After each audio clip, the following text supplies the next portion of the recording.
I bought a full suspension bike from Walmart for $280. Let's talk about if it was actually a good deal. This is the Ozark Trail FS.2 Slalom.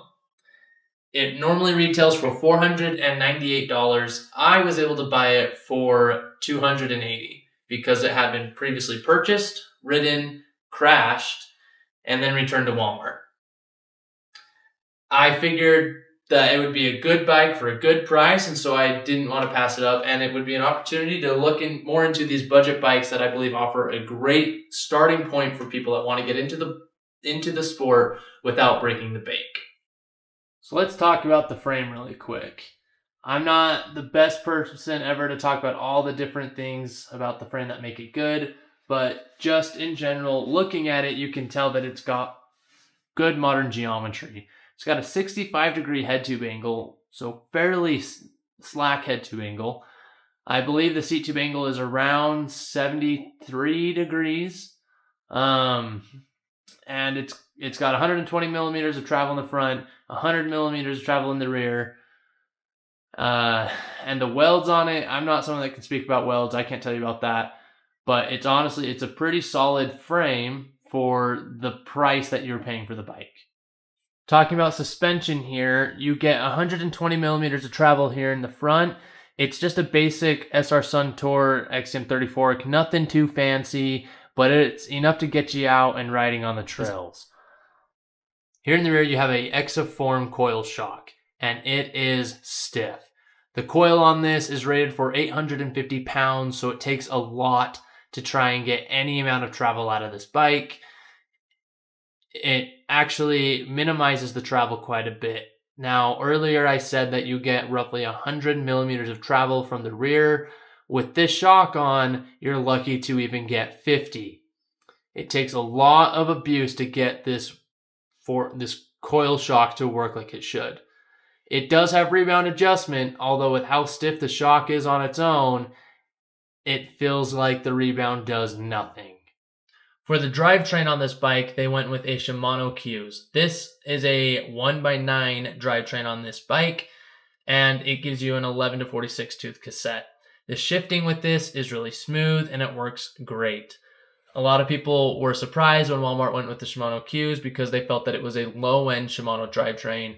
However, in the little bit of limited riding I've been able to do with this bike, have felt that it has shifted really well. Now, one caveat with that, when I bought this bike, the drivetrain was damaged. The derailleur was bent really bad. I had to try and bend it back completely as I was trying to see if I could fix it without having to buy a new derailleur.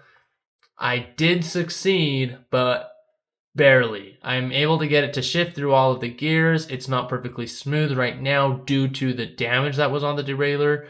But even with all the damage it went through and everything I did to fix it, it still shifts pretty well, better than some other bikes I have ridden. Now, the brakes on this bike, in my opinion, are one of the lower points. It has mechanical disc brakes.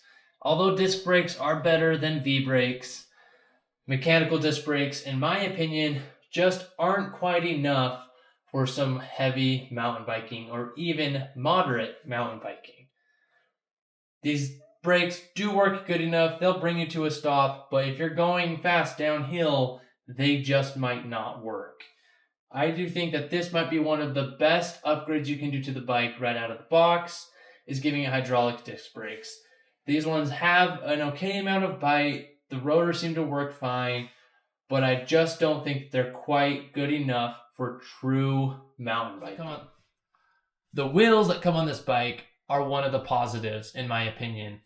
They are tubeless compatible. They are not tubeless ready. You will have to buy all the things to set them up tubeless, but they can be set up tubeless, which I think is one of the cooler things to come with this bike. They are full 29-inch tires front and rear, and the tire width is actually a 2.35, wider than some budget bikes from higher end brands come with. These Kenda tires, although they are not the nicest, fanciest tires out there, from the little bit of riding I've done on them and the little inspections I've done on them, I do think they are not as terrible as some people say. They will work great for any basic XC flow trails that you ride. Anything fancier than that, you will need something knobbier than these. This rear wheel is actually one that I wanted to talk about mostly, because something cool that they did on this bike is they gave it a boost through axle. So this rear wheel is a full booster axle. Now, it doesn't have UDH, so it does have its own unique derailleur hanger, which is a negative, as the derailleur hanger replacement for this bike is around $50, which is a little steep for a derailleur hanger. But it is boost spacing, which is pretty exciting because that means you're going to be able to buy pretty much any modern wheel for this rear and swap it out. Also, something I want to point out is the hubs on this rear tire are actually pretty decent hubs for the price. I don't know how Walmart got hubs this nice, but they sound really nice.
The other one first.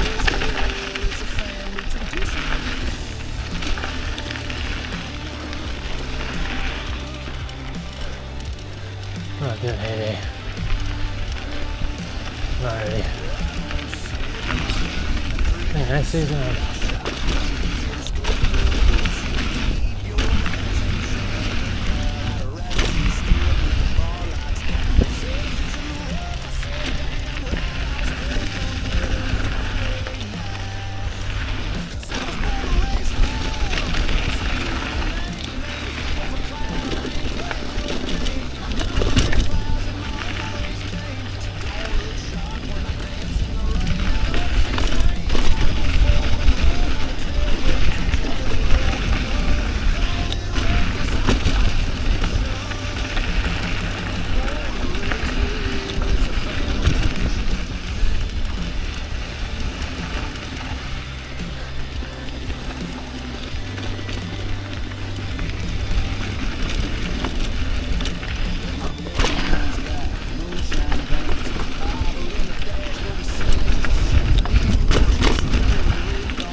was not ready for that day.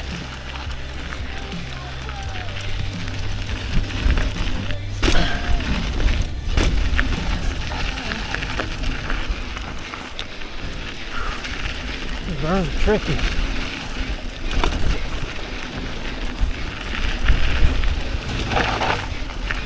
Oh.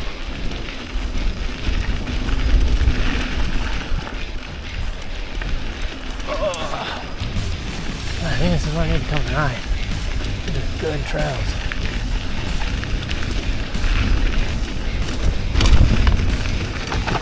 Well, that was like a hard.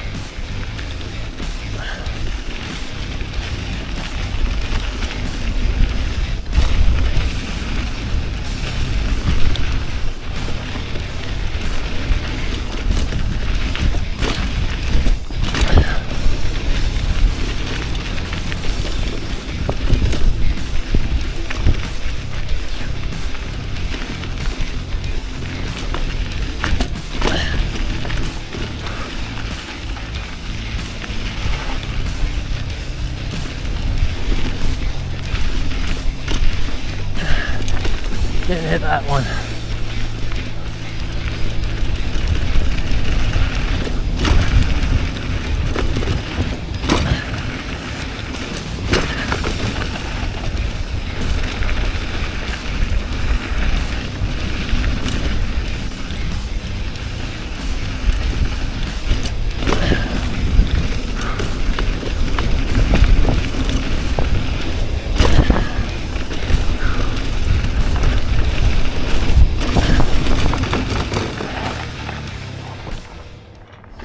Okay, we're back with the Ozark Trail FS.2 Slalom. This bike is so much fun. I originally thought that it would not be too great out on some real trails because it's got some low end parts. I was like, it's not going to ride that well, but it rides shockingly well. But honestly, one of the big things that I want to point out is how well this bike did going downhill. It was so fun going downhill on this bike. I got a little scared at times just because the tires aren't the most aggressive, but they held up fine.